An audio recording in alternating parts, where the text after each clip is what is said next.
Setakat 300 orang parut duit raya tahun ni. Mungkin tu. Mungkin. Bah. Bah.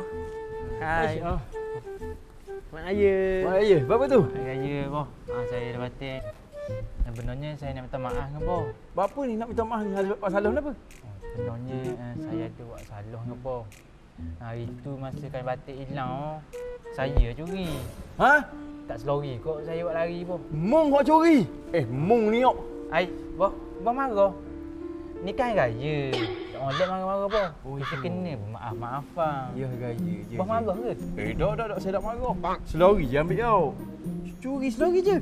Tak apa, saya maafkan awak. Tak apa. Baik. Tak apa, tak ada masalah. Boh. Boh.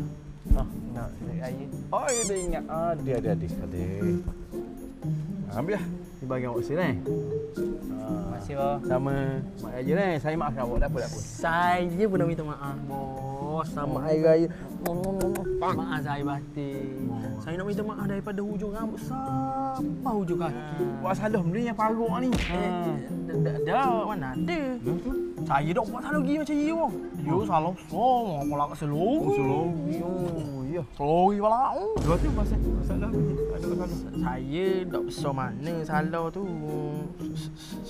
Sebenarnya apa? Saya langgar kereta.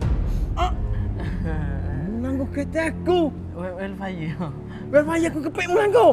Kau kepek melanggar kereta aku, melanggar kereta aku. Bah nak marah? Bah nak marah ke? Ni kan hari yang mulia, hari yang bermaaf-maafan. Selamat Hari Raya. Saya tak marah. Ingat. Apa marah? Salah. Boleh ingat. Saya maafkan awak. Baik. Tak ada masalah lah. Kau cek je tu. Selamat Hari Raya. Baik. Jadi nanti ni apa panggil ni? Oh, duduk raya. Duduk raya. Oh, duduk ingat. Okey, ada. Okey. Terima kasih, boh. Dah. Saya minta maaf langgar kereta. Baik, tak ada masalah. Lain kali kalau rasa puas-puas tu langgar lagi kereta saya dah. Ya, boh. Saya pergi dulu dah. Okey. Kita jom. Kejap. Awak dua orang main ni. Ya, Main dia.